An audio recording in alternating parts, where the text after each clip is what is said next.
Now, Yusuf Omar, co-founder of Seen TV and Seen Palestine, is, for his youth, a very distinguished figure indeed. He has 8 million followers on social media. He's been a war correspondent. He is a multiple award winner.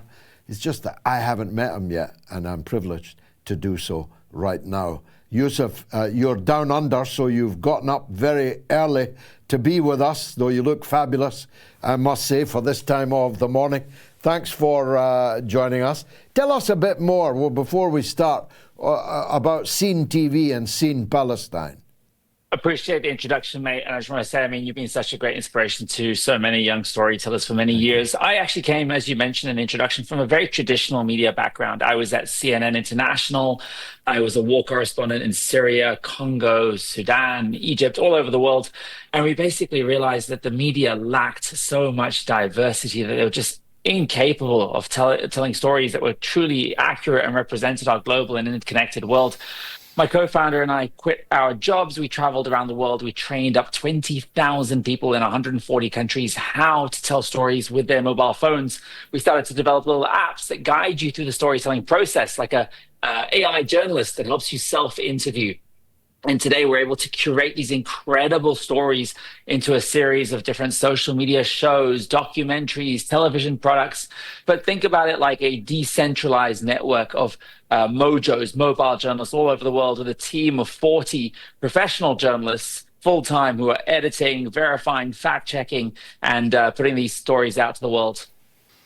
I didn't catch all of that. I hope the audience did, because it was absolutely fascinating. It is an idea that if I was 20 years younger, I would have done myself, and often get asked to do so, to teach people how to tell stories and how to communicate them. We are now in a revolutionary era where anyone can tell a story.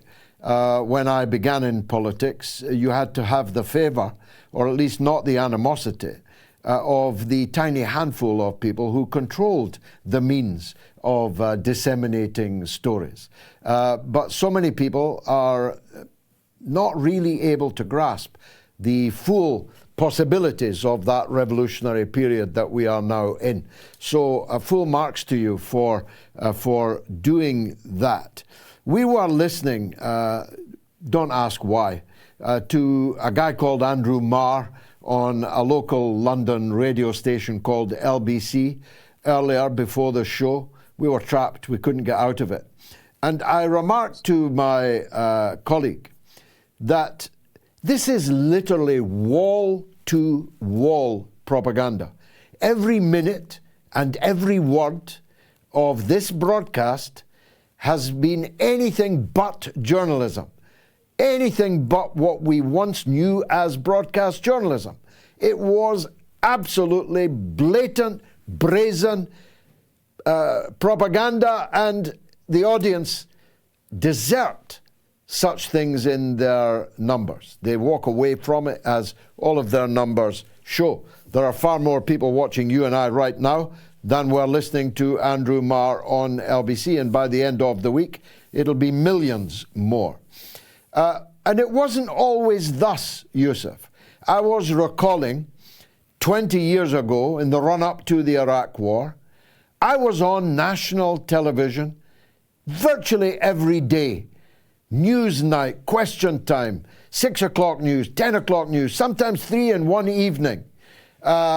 6 o'clock, 7 o'clock, Channel 4 news, then off to news night in the evening.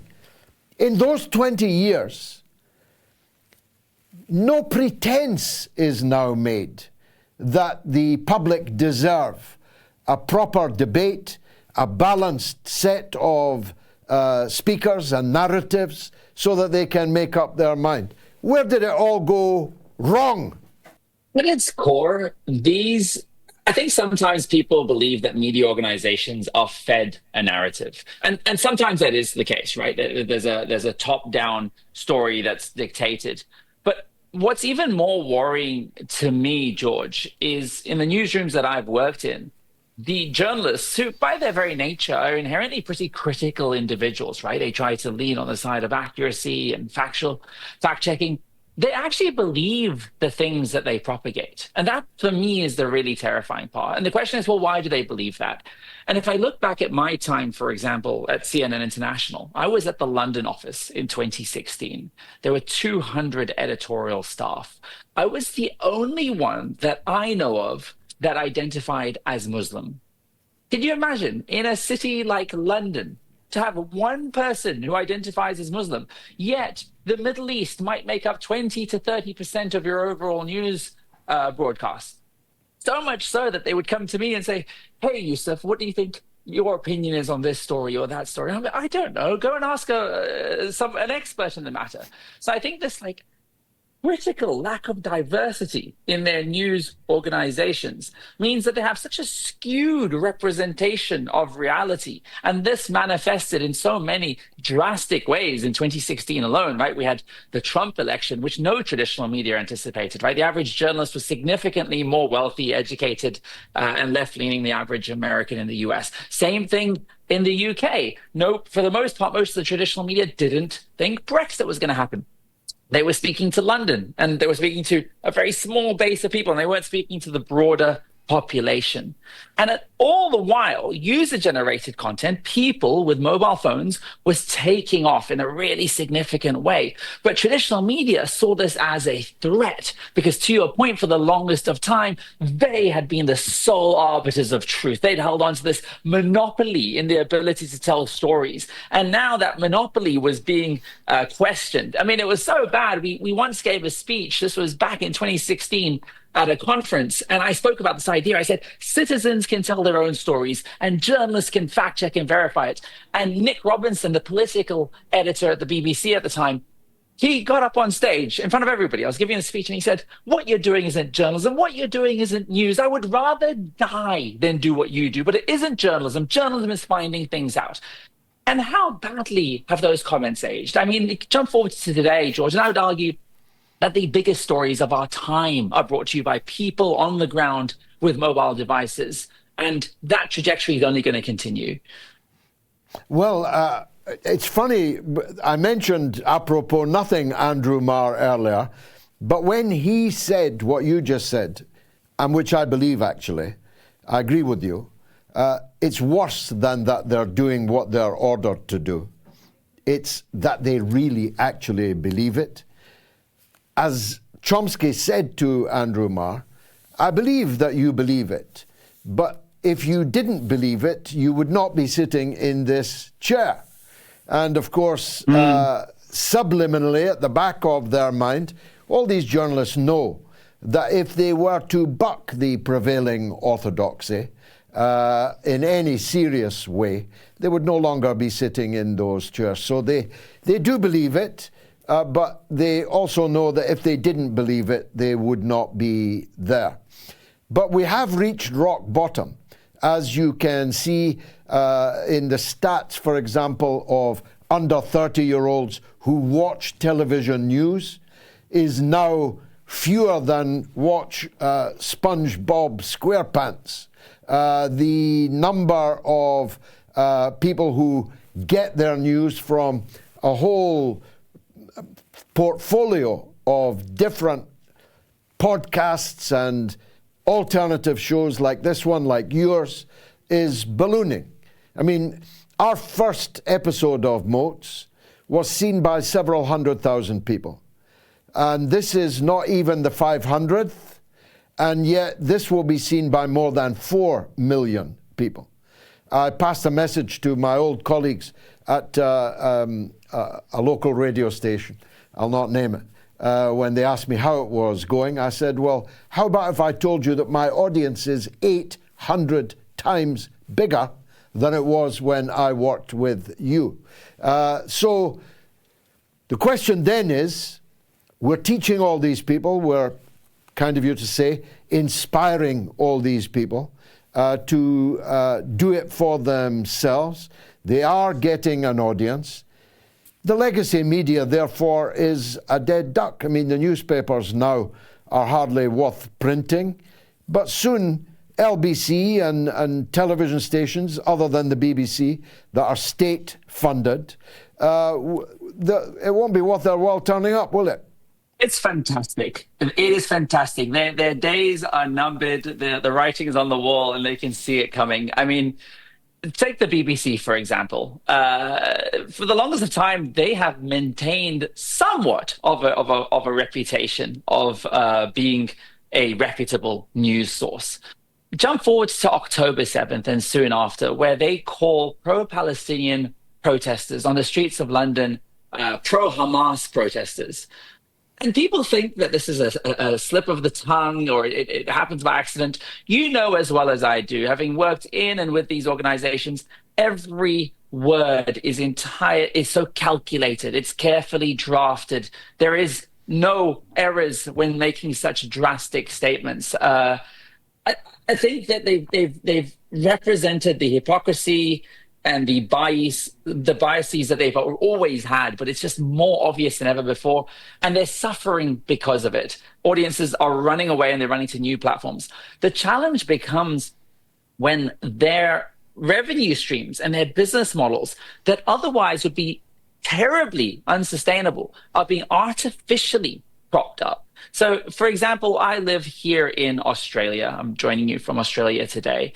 Rupert Murdoch's empire owns the vast majority of media publishing in this country. And they were somehow able to lobby, to bully the platforms as large as Meta into giving them millions and millions of dollars. And if they didn't, the Australian government would effectively throw Meta out of the country. So this crazy deals were done. And what those deals have done is that they've held up the legacy. They've kept these big giants in place who otherwise wouldn't financially be able to sustain themselves. We see the same thing all over the world. And I think as long as people don't support independent media like you, and I see you calling out on this show, hey, support this show if you want to see more voices like this. As long as if we don't see that shift, it's going to be really difficult to sustain these new media products.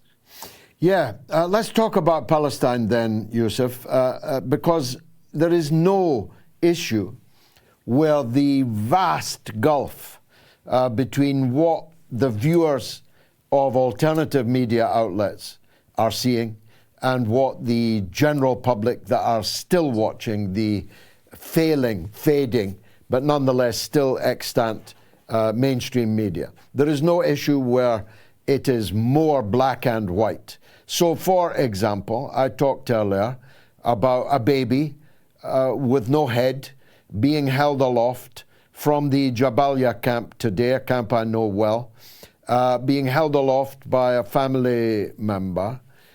That will have been seen by only the people on the alternative media outlets, and not even all of theirs. Some of us can no longer bear to look at such things, but we all know that they are happening. But the policymakers, the legislators, the members of parliament seem to be locked in I'd call it a conspiracy myself, a conspiracy of looking the other way at what is really happening in Palestine.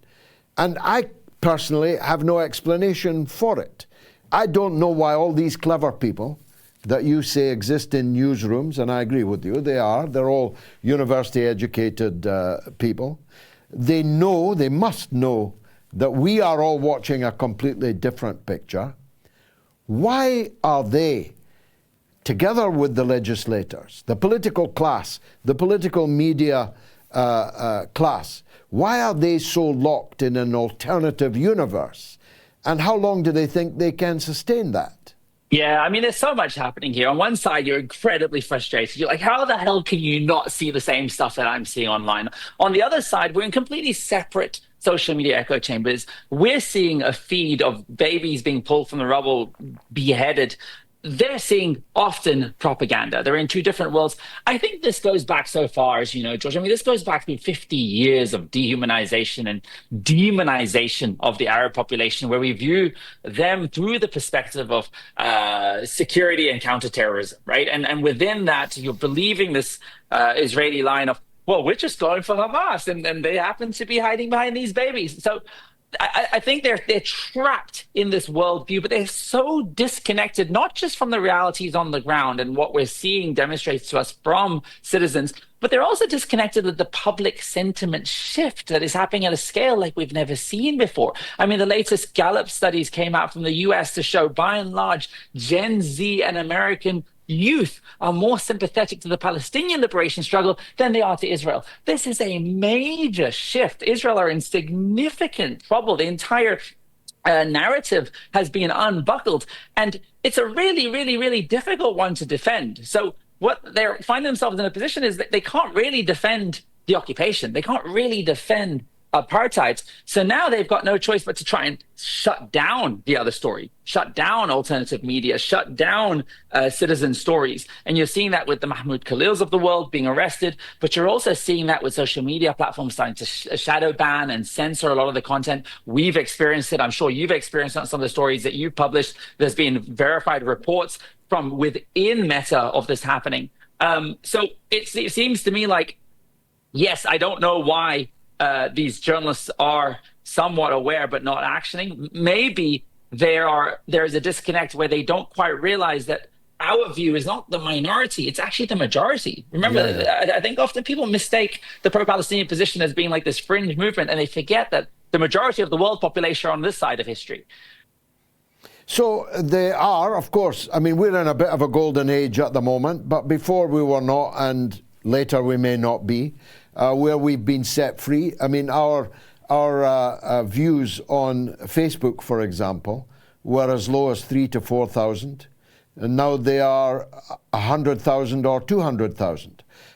So it's like it's been unlocked, and we are racking up record numbers. But the situation for us, as for you, is that we are in their hands.